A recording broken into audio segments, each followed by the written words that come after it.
Lauren and I had been married for 10 years. We used to fit together effortlessly, early morning coffee, quiet routines, little jokes only we understood. She would talk while I cooked, and I'd half listen, more focused on the comfort of her voice than the words. We weren't perfect, but we were consistent, and for a long time, that was enough.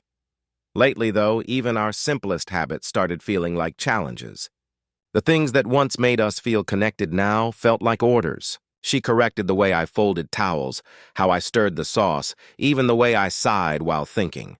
Tiny things, but they added up. That Sunday morning started like any other. I was scrolling through headlines, clicking my pen without realizing it. "Can you not do that?" she asked. "Do what?" "The pen thing. It's irritating. You sound like a metronome for impatience." I stopped and set the pen down.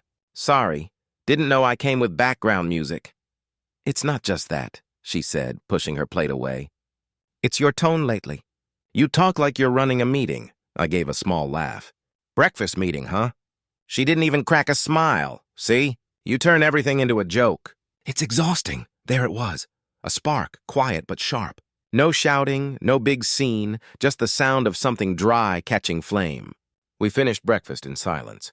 Then she started searching for her spare keys. I told her they were in the drawer by the sink. Same place as always. She opened it, sighed. "They're not here." "They're under the notepad," I said. She found them and held them up like proof. "You could just put things where they belong instead of hiding them." "They were where they belong," I replied. "You just didn't look." She slammed the drawer shut. "You always need the last word." "Only when I'm right." She walked away without answering. I stayed there, pen back between my fingers. 10 minutes later, I picked up my phone and canceled our Tuesday trivia night. We'd hosted it for 2 years. Neighbors, snacks, Lauren's way of keeping everyone connected. I didn't ask her. I just deleted the invite. When she came back, she noticed. "You canceled trivia?" I did. "Without asking me?" "Without debating it," I said. "I'm done managing people on weeknights." She just stared, waiting for an apology I didn't give. That was the first quiet line I drew. Invisible but permanent. By Monday, the silence between us was heavier than noise. I left early for work, came home late, and spent evenings in the garage. Tuesday, I shifted my routine. No more late emails beside her reality shows. Instead, I hit the gym after work with Diane, a coworker. She didn't pry. We lifted, joked a bit, and went our separate ways. That hour of sweat felt cleaner than any talk Lauren and I had had in weeks. One night, I came home and heard her on the phone. "He's different lately," she told her friend Olivia. "Like he's testing me. Acting like he's the only adult here." I paused in the hallway. "I just want him to listen," she said. "He thinks being calm makes him right." I didn't interrupt, I just memorized her words. Apparently, calm was wrong now. At dinner, she tried small talk. "Did you send that quote to the client?" "Done," I said. "That fast?" "Yeah, no reason to drag it out." She gave a dry laugh. "You really love being efficient, don't you?" "I love being finished." She looked at me like she was searching for the man she used to correct. But he wasn't there anymore. By Wednesday, I noticed a new pattern. When she sighed, she wanted me to ask why. When I didn't, the silence thickened. I wasn't ignoring her. I was refusing to take the bait. Every conversation used to be a test I never agreed to take. Not anymore. That night, I texted Diane. "You free Friday? Let's add another session." She replied with a thumbs up. No questions, no analysis, just yes. Lauren saw me set my phone down. "You going out again?" "Yeah, gym." "Since when do you work out?" "Twice a week." "Starting this week." She waited for me to invite her. I didn't. "Right," she muttered. "Guess I'll find something to do." I nodded. "You will." That was the week I realized something. Peace has a price, but it costs less than chaos. Saturday morning, Lauren appeared in the doorway with a plate of muffins. "I figured we could start over," she said, setting them down. "I've been tense." "Work's been insane," I nodded. "It happens." She sat across from me. "Maybe we could bring trivia night back. People miss it." "Once a month?" I said. Her eyebrows lifted. "What? Once a month, not every week." "That's what I can handle." She smiled, but it didn't reach her eyes. "You love control, don't you?" "I like balance." She exhaled through her nose. Fine. It sounded like a peace treaty signed by two people already planning the next war. That night, I moved my laptop, paperwork, and tools from the dining table to the garage. When Lauren came home, she stopped in the doorway. "You're working out here now?" "Yeah, I need my own space." "You seem to need your own everything lately. It keeps things clear." She glanced around like the garage had betrayed her. "Whatever. Just don't track dust inside." When she went back in, I stayed there. Later, when I came inside, she was on the couch watching some show where couples argued for entertainment. "You're not sitting?" she asked. "Not tonight." "Of course," she said, eyes fixed on the screen. "You've got structure to maintain." I almost laughed, but didn't. She wasn't wrong. Structure was the only thing keeping the cracks from spreading. Lauren waited until Thursday night to light the next fuse. I told Olivia we'd come by. "Saturday," she said while rinsing dishes. "She wants help hanging shelves." "I can't," I said. "I already promised Diane I'd help set up his food truck at the lot." She turned off the faucet slowly, water dripping into silence. "You can't skip one thing?" I gave him my word. She dried her hands, turned around, and stared at me. "So you're really picking a friend's side hustle over your wife?" "It's not a hobby," I replied calmly. "It's his business, and he's counting on me." Her arms folded across her chest. "You used to care about what I needed." "I still do," I said evenly. "That's why I stopped saying yes to every last-minute decision you make." Her mouth tightened. "Wow, you've gotten cold." "No," I said, meeting her eyes. "I've gotten consistent." She looked at me like I'd turned into a stranger. "You call this maturity? Acting like a robot?" "I call it honesty," I said. "At least now, you don't have to guess what I'll do." She walked away, muttering something about control. Saturday arrived. I met Diane at the food truck lot. He glanced at me. "Long week?" he asked. "Too long," I said. He grinned. "Heard Lauren's not thrilled about your new schedule." "She's not thrilled about most things these days," I replied. He tightened a screw and gave a shrug. "Don't turn into a wall, man. You'll lose yourself behind it." "I'm not a wall," I said. "I'm a door with a lock," he laughed. "That's poetic and kind of terrifying." When I got home later that night, Lauren was watching TV. She didn't glance up when I entered. "How was your day?" I asked. "Quiet," she said flatly. "Just the way you like it." "Good," I said, heading down the hallway. Her voice followed me. "Keep locking that door, Eric. See who's left outside." I didn't answer. The truth was, silence wasn't what I loved. It was just the only thing left that didn't turn into a fight. 2 weeks later, she convinced me to attend a charity dinner she'd helped organize at the community hall. She said it mattered for appearances. I went because arguing about it felt useless. She was radiant that night, laughing, shaking hands, introducing me to people whose names I wouldn't remember. She held onto my arm like we were the perfect couple on a magazine cover. When the auction began, the host called her up. "Let's give a hand to our own Lauren for putting this all together." The room applauded. She stepped into the spotlight like she'd been waiting for it all along. "Thank you," she said into the mic, beaming.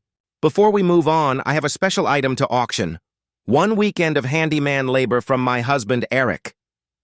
The crowd laughed. I felt every eye swing my way, she continued. "He's great at fixing things, as long as I manage him right." Louder laughter this time. I smiled, but only with my mouth. Then she added, "Honestly, if I could do it again, I'd marry my ex." He actually finished what he started. The room went silent. I stood, looked right at her, and said evenly, "Perfect. You'll get the chance to find out. No shouting, no scene, just that." Then I walked out. I drove until I saw a glowing roadside hotel sign. The clerk didn't ask questions, just slid the key across the counter. In the quiet of that small room, I sat on the edge of the bed, staring at the wall. I thought about every time I'd backed down, every compromise disguised as peace, every apology made just to keep things steady. Lauren didn't call that night. No texts, nothing. The silence confirmed everything it needed to. I wasn't angry anymore. I was done. When I returned the next afternoon, Lauren had set the table. She looked up, voice small but practiced. "You're back." I said nothing. She tried to smile. "I shouldn't have said what I did. It was a bad joke, Eric. I was nervous, the crowd—" "You weren't nervous," I interrupted. "You were honest. You just didn't like hearing it out loud." She flinched. "You're really ending 10 years over one mistake?" "I'm ending it because that mistake had a warm-up. Years of them." She followed me down the hallway as I pulled open drawers, filling a box. "I've been stressed," she said. "Work's been brutal. I don't sleep right. You know me better than anyone." "Don't do this." "I do know you," I said quietly. "That's exactly why I'm doing this." She stood frozen as I packed my bag. "Eric," she said, her voice cracking for the first time, "can't we just talk?" "We've been talking for years," I said. "You just never listened." I walked toward the door with the bag in my hand. "So that's it?" she asked. "Yes," I said. "You said you'd marry your ex. I'm giving you the freedom to find out." Outside, I loaded my things into the truck and drove away. I checked into another small hotel near the highway. The next morning, I called an old contact, an attorney who referred me to a mediator named Luis. Luis was calm, middle-aged, patient with silence. He handed us the paperwork and waited while we signed. It took less than an hour. When we finished, she blinked fast, trying not to cry. "I didn't think you'd actually go through with it." "I told you I would." She bit her lip. "Do you still love me?" I nodded once. "I loved who you were." She left first. Those words hit her harder than anything I could have yelled. Her friends slowly drifted away, half unsure what to say, the rest choosing sides. I heard she quit her job soon after, said the city felt too small. The last time I saw her, she was packing her car. Her eyes were red, but her chin was high. "You're really not coming back, are you?" she asked. I shook my head. "You already made sure of that." She didn't reply, just got in and drove off. I watched her leave, not angry, not relieved. Just finished. Word spread that she moved in with her sister across town. The weeks after were quiet, but not the empty kind. Work picked up. One morning, my boss Monica dropped a folder on my desk. "You wanted responsibility?" she said. "Here's a renovation project that could bury you or make you." "I'll take the second option," I said. She smiled. "Good. Don't burn out trying to prove something." I didn't tell her. There was nothing left to prove, only things to rebuild. I started volunteering on Sundays, with a small crew that repaired decks for seniors. A few months later, Monica invited me to a team dinner. I almost turned it down, but went anyway. That's where I met Nadia, a landscape designer, sharp-minded and calm, the kind of person who spoke in full thoughts. We ended up sitting near each other. "You look like someone who'd rather be at work," she said. "Depends on the day," I replied. "This one's not bad," she smiled. "So you only talk when it's worth saying something?" "Something like that." We talked. Just easy conversation between two people with no expectations. No numbers, no promises. But the next morning, I found myself thinking about her, and that was enough. 6 months later, the divorce papers arrived, stamped and final. I looked at them for less than a minute, then slid them into a drawer. That chapter was done. Lauren texted that afternoon. "Thanks for keeping it civil," I replied. "You're welcome." No punctuation. No invitation. That night I made coffee and clicked my pen without realizing it. This time I let it continue, steady, rhythmic. It didn't sound annoying anymore. It sounded like peace. Work thrived. Monica's project finished early and she offered me another. "You're focused," she said. "Whatever you're doing, keep it up," I smiled. That's the plan. I ran into Nadia again months later at a supply store. We had coffee, nothing more. It was calm, real. Lauren became a memory, not a wound, not bitterness. Someone told me she was working part-time at a florist. I never asked for details. Some stories don't need sequels.